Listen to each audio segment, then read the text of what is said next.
বাংলাদেশের যোগাযোগ অবকাঠামো খাতের এক নীরব বিপ্লবের নাম ঢাকা বাইপাস এক্সপ্রেসওয়ে। আমরা যখনই মেগা প্রজেক্টের কথা বলি, আমাদের চোখে ভেসে ওঠে পদ্মা সেতু, মেট্রো রেল কিংবা ঢাকা এলিভেটেড এক্সপ্রেসওয়ের দৃশ্য। কিন্তু পর্দার আড়াল থেকে বাংলাদেশের অর্থনীতি সচল রাখতে এবং রাজধানী ঢাকাকে যানজটের শ্বাসরুদ্ধকর পরিস্থিতি থেকে মুক্ত করতে যে প্রকল্পটি সবচেয়ে বড় গেম চেঞ্জার হতে যাচ্ছে, তা হল এই ৪৮ কিলোমিটার দীর্ঘ ঢাকা বাইপাস এক্সপ্রেসওয়ে।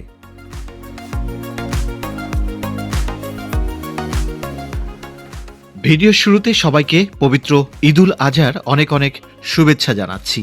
প্রিয় দর্শক, আজকের ভিডিওতে আমরা এই প্রকল্পের গাজীপুরের ভোগড়া থেকে শুরু করে নারায়ণগঞ্জের ভুলতা গাউসিয়া পর্যন্ত অংশের সবশেষ অগ্রগতি তুলে ধরব। ভিডিও শুরুতে নতুন দর্শকদের অনুরোধ জানাবো, দেশের মেগা প্রকল্পগুলোর নিয়মিত এবং বস্তুনিষ্ঠ আপডেট পেতে এই চ্যানেলটি সাবস্ক্রাইব করে বেল আইকনটি চেপে রাখুন। আর আপনার মূল্যবান মতামত জানান কমেন্ট বক্সে। আপনাদের প্রতিটি অনুপ্রেরণা আমাদের নতুন নতুন তথ্য সংগ্রহে উৎসাহিত করে। ঢাকা বাইপাস এক্সপ্রেসওয়ে গাজীপুরের ভোগড়া থেকে শুরু হয়ে নারায়ণগঞ্জের মদনপুরে ঢাকা চট্টগ্রাম মহাসড়কে গিয়ে শেষ হবে। ইতিমধ্যে ৪৮ কিলোমিটারের আধুনিক এই মহাসড়কটির ১৮ কিলোমিটার অংশ ২০২৫ সালের ২৪ আগস্ট আনুষ্ঠানিকভাবে যান চলাচলের জন্য উদ্বোধন করা হয়। তখন থেকে এখন পর্যন্ত এই সড়কটি দিয়ে চলাচলকারী যানবাহনগুলোকে টোল দিয়ে যাতায়াত করতে হচ্ছে এই অংশে।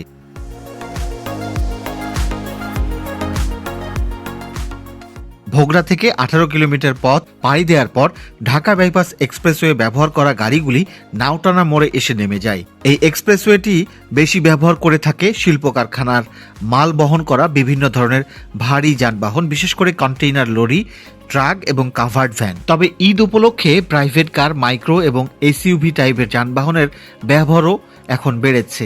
ভোগড়া টোল প্লাজায় দুই প্রান্তের যানবাহনগুলিকে টোল পরিশোধ করতে হয়।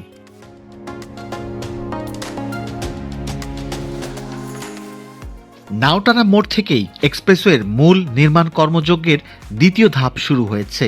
এখান থেকে কাঞ্চন ব্রিজ হয়ে মদনপুর পর্যন্ত কাজ এখন পুরোদমে চলছে। প্রায় এক মাস বিরতির পর ২৫ ও ২৬ মে প্রকল্প এলাকা ঘুরে দেখা গেল অনেক অগ্রগতি অর্জন হয়েছে। নাওটানা মোড় থেকে কাঞ্চন ব্রিজ পর্যন্ত এক্সপ্রেসওয়ের কাজ প্রায় শেষের দিকে। তবে নাওটানা থেকে কাঞ্চন অভিমুখে ৩ থেকে ৪০০ মিটার অংশের সড়ক এখনও প্রস্তুত হয়নি। এই অংশটুকুতে রাস্তা তৈরি হলে ভোগড়া থেকে কাঞ্চন পর্যন্ত এক টানে চলে আসা যাবে।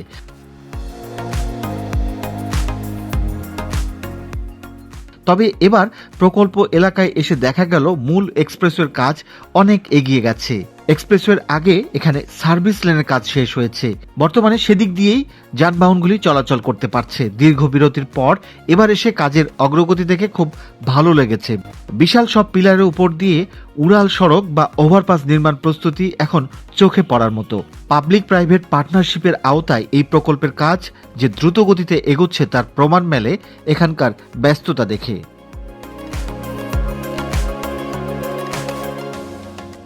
২৫ মে এই প্রকল্পের অগ্রগতি দেখতে আমরা নারায়ণগঞ্জের কাল্লি ওভারপাস এলাকায় আছি। এখানে মূল এক্সপ্রেসওয়ের অবকাঠামো এখন দৃশ্যমান। এই জায়গাটি এক্সপ্রেসওয়ের ডিজাইনে বিশেষ গুরুত্ব পেয়েছে। এখানে স্থানীয় যানবাহন চলাচলের জন্য একটি প্রশস্ত ওভারপাস নির্মাণ করা হয়েছে। লক্ষ্য করার মতো বিষয় হলো মূল লেনের আগে এখানে সার্ভিস লেনের কাজ শতভাগ শেষ করা হয়েছে।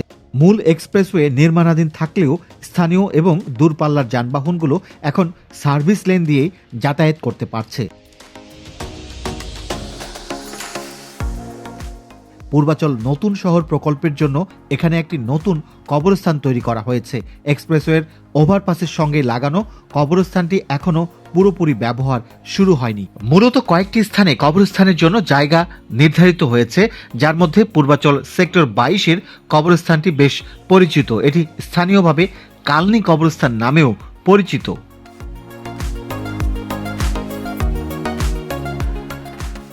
কাল্লি ওভারপাসের এখানেও পুরো এক্সপ্রেসওয়ে দৃশ্যমান। এদিকে দুপাশে চোখ মেললেই দেখা যাবে শুধু এক্সপ্রেসওয়ের বিশাল সড়ক। এখানে বর্তমানে যানবাহনগুলি দুপাশের সার্ভিস লেন দিয়ে চলাচল করছে। সার্ভিস লেনগুলি পুরোপুরি প্রস্তুত হয়ে গেছে এই অংশে। কাল্লি মোড় পার হয়ে একটু সামনে এগুলেই মূল এক্সপ্রেসওয়েতে একটি টোল প্লাজা দেখা যাবে।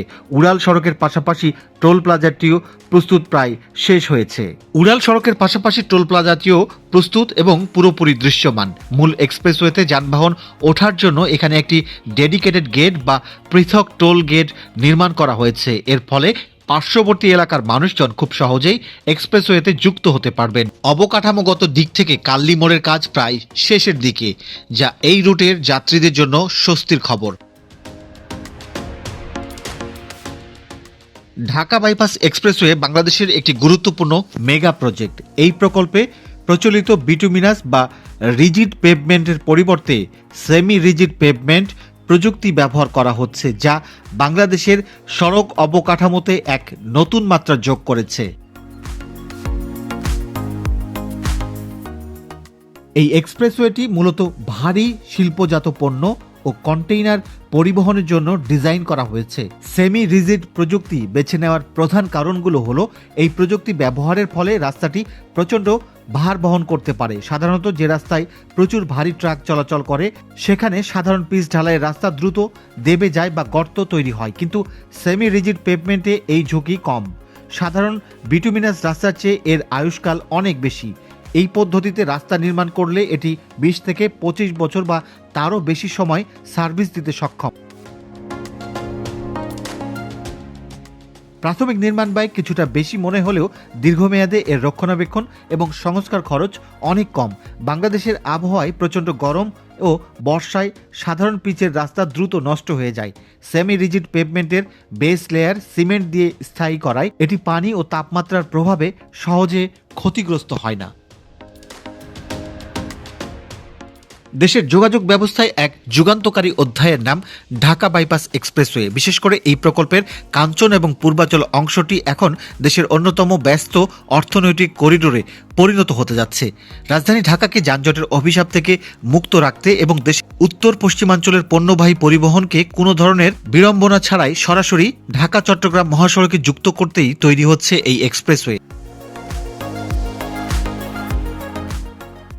কাঞ্চন ব্রিজ ইন্টারচেঞ্জ পয়েন্টে বিশাল আকৃতি পিলার তোলার কাজ দ্রুত গতিতে এগিয়ে চলছে। ভারী ক্রেনের সাহায্যে গার্ডার স্থাপনের প্রস্তুতি এবং এক্সপ্রেসওয়ের মূল ক্যারেজওয়ের জন্য মাটির তলদেশ শক্তকরণ বা বেড কম্প্যাকশনের কাজ চলছে বিরতিহীনভাবে। কাঞ্চন পয়েন্টে এই প্রকল্পের সবচেয়ে বেশি কাজ দৃশ্যমান হয়েছে। পূর্বাঞ্চল থেকে আসা এক্সপ্রেসওয়ের শেষ প্রান্তে বসানো হচ্ছে Dhaka bypass expressway toll plaza. এখানে টোল প্লাজার কাজ অনেক এগিয়ে গেছে। টোল প্লাজার কাজের জন্য এই পথের যানবাহনগুলি দুপাশের সার্ভিস লেন দিয়ে আপাতত চলাচল করছে।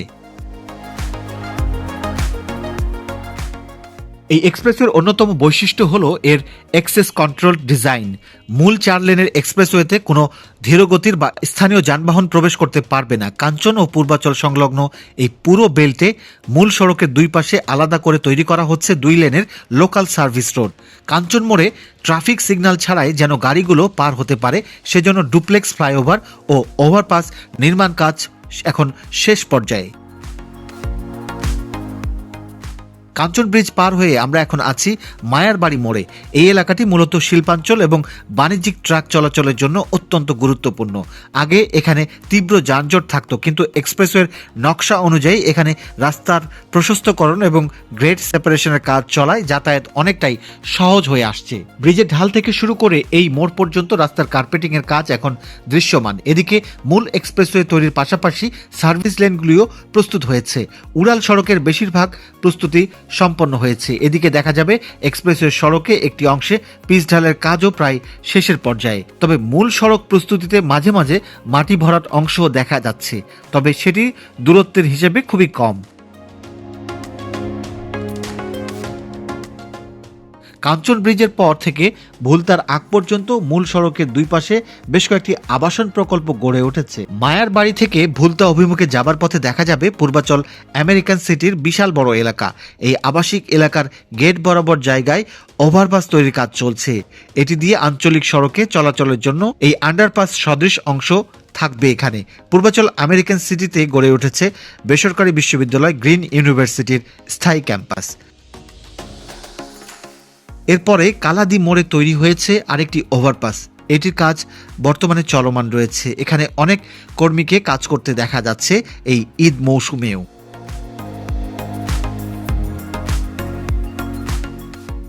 ভুলতা অভিমুখে যাত্রাপথে রূপগঞ্জের পোনাবো নামক স্থানে দেখা মিলবে এক নান্দনিক আবাসনের। আর এই প্রকল্পের ঠিক পাশ দিয়েই সগৌরবে এগিয়ে চলছে ঢাকা বাইপাস এক্সপ্রেসওয়ে নির্মাণ কাজ। এই মহাসড়কটি এই অঞ্চলের যাতায়াত ব্যবস্থায় আনবে আমূল পরিবর্তন। রাস্তার পাশেই বিশাল জায়গা জুড়ে সারিবদ্ধভাবে দাঁড়িয়ে আছে অত্যাধুনিক সব দোতলা ডুপ্লেক্স ভিলা। পোনাবো থেকে খুব কাছেই ভুলতা মোড়। এখান থেকে ভুলতা পর্যন্ত এক্সপ্রেসওয়েটির কাজ অনেক এগিয়ে গেছে। এখানে পুরো এক্সপ্রেসওয়ের সড়ক প্রায় দৃশ্যমান হয়েছে। ফিনিশিংয়ের জন্য অল্প কিছু কাজ বাকি আছে। ঈদে যানবাহনের চাপ থাকায় নির্মাণাধীন এক্সপ্রেসওয়ের কিছু অংশ খুলে দেওয়া হয়েছে ঈদের যানবাহনগুলি চলাচলের জন্য। এদিকে ভুলতা মোড়ের আগে একটি টোল প্লাজা দেখা যাবে। টোল প্লাজার দুটি স্থাপনা ইতিমধ্যে প্রস্তুতি শেষে ভালোভাবে দৃশ্যমান হয়েছে। ঢাকা বাইপাস এক্সপ্রেসওয়ের একটি বৈশিষ্ট্য হলো এখানে টোল প্লাজাগুলিতে এমনভাবে করা হয় যে কোনো টোল প্লাজায় দেখা যাবে যাওয়া আসা দুটোর টোল এক জায়গায় স্থাপন করা হয়েছে। এক্সপ্রেসের মূল সড়কটি গিয়ে ভুলতা ফ্লাইওভারের সাথে মিলিত হবে। এখান থেকে ভুলতা মোড় অতিক্রম করে সড়কটি মদনপুর হয়ে ঢাকা চট্টগ্রাম মহাসড়ক পর্যন্ত চলে যাবে। প্রিয় দর্শক, এই প্রকল্পের কাজ দেখতে যাবার সময় দুদিন বৈরী আবহাওয়ার মুখোমুখি হতে হয়েছে। বৃষ্টির কারণে ভুলতার পর আর সামনের দিকে এগিয়ে যাওয়া সম্ভব হয়নি। আগামীতে আমরা এই প্রকল্পের শেষ প্রান্ত মদনপুর পর্যন্ত দেখার চেষ্টা করব। ঢাকা বাইপাস এক্সপ্রেসওয়ে প্রকল্পটির অবশিষ্ট কাজ চলতি বছর 2026 সালের জুনের মধ্যে শেষ হবার কথা ছিল, কিন্তু বর্তমান কাজের গতি সন্তোষজনক থাকলেও প্রতীয়মান হচ্ছে নির্ধারিত সময়ের চেয়ে কিছু বেশি সময় লাগতে পারে। আশা করা যাচ্ছে এই বছরের শেষে কিংবা 2027 সালের মাঝামাঝি সময়ের মধ্যে ঢাকা বাইপাস এক্সপ্রেসওয়ে প্রকল্পটি পুরোপুরি দৃশ্যমান হবে এবং যান চলাচলের জন্য উন্মুক্ত হবে। প্রিয় দর্শক, ঢাকা বাইপাস এক্সপ্রেসওয়ে নির্মাণ কাজের আপডেট সম্পর্কিত আজকের ভিডিওটি এখানেই শেষ করব। শেষ করার আগে ভিডিওতে নতুন দর্শকদের অনুরোধ জানাবো চ্যানেলটি সাবস্ক্রাইব করে পাশে থাকার জন্য। সবাইকে পবিত্র ঈদুল আজহার আবারও অনেক অনেক শুভেচ্ছা জানিয়ে শেষ করছি আজকের ভিডিও। সবাই ভালো থাকবেন। আল্লাহ হাফেজ।